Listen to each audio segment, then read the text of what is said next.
What is really happening inside Brazil's national team? One match, they look unstoppable, and the very next match, they collapse like a completely different side. Fans are asking, is this the beginning of a deeper crisis? Or was former coach Dorival Junior actually better than Carlo Ancelotti? Last night's shocking performance against a far weaker Tunisia has opened a flood of questions around the five-time world champions.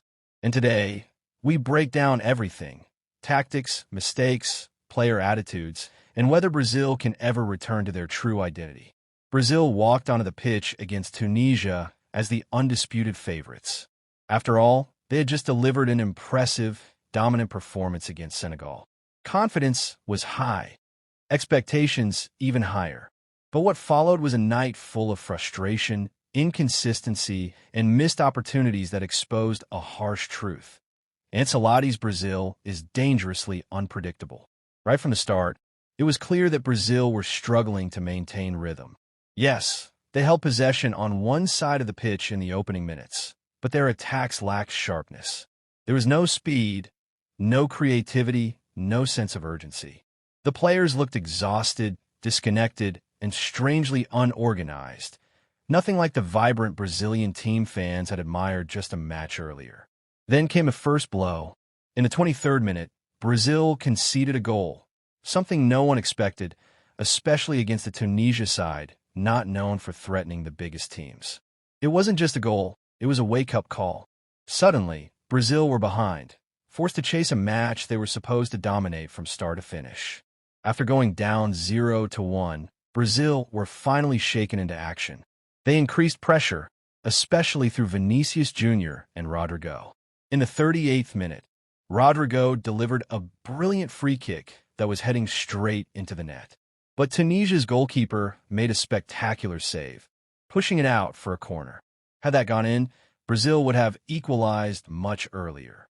But the breakthrough eventually came. In the 44th minute, just before halftime, Brazil were awarded a penalty. Estêvão Willian stepped up with confidence and converted it, bringing the score to 1-1.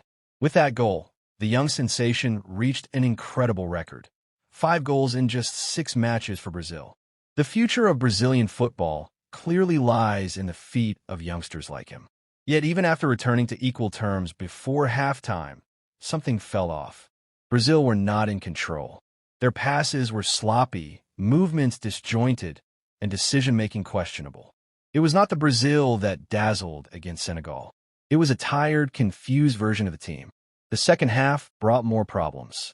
Defender Eder Militao appeared to pick up an injury, though details about the severity have not yet been confirmed.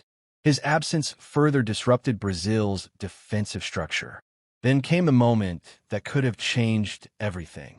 Paqueta stepped up to take another penalty for Brazil.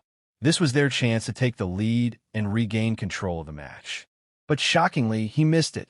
The ball slipped away, and so did Brazil's opportunity to settle the game. The miss summed up Brazil's overall performance: sloppy, inconsistent, and lacking composure at crucial moments. Throughout the match, Brazil kept taking aimless shots, attempts with no real direction or purpose. Fans watching were repeatedly disappointed as chance after chance ended in frustration. And when the final whistle blew, Brazil were forced to leave the pitch with a 1-1 draw. A disappointing result for a team that should have comfortably beaten Tunisia. This match has reopened a major debate. Is the problem the coach or the players? Many fans are now wondering if Dorival Junior was actually better than Carlo Ancelotti. But when you look closely, the issue seems deeper, and it's not only about tactics. The truth is harsh but clear. The problem is the players. They are not playing as a team. They are not passing to one another. They are not supporting each other's movements. Everyone seems to be trying to play their own individual style. When Rodrygo gets the ball, he immediately shoots without considering better options. When others attack, they don't look for teammates in better positions. And football, especially Brazilian football, simply cannot function like that.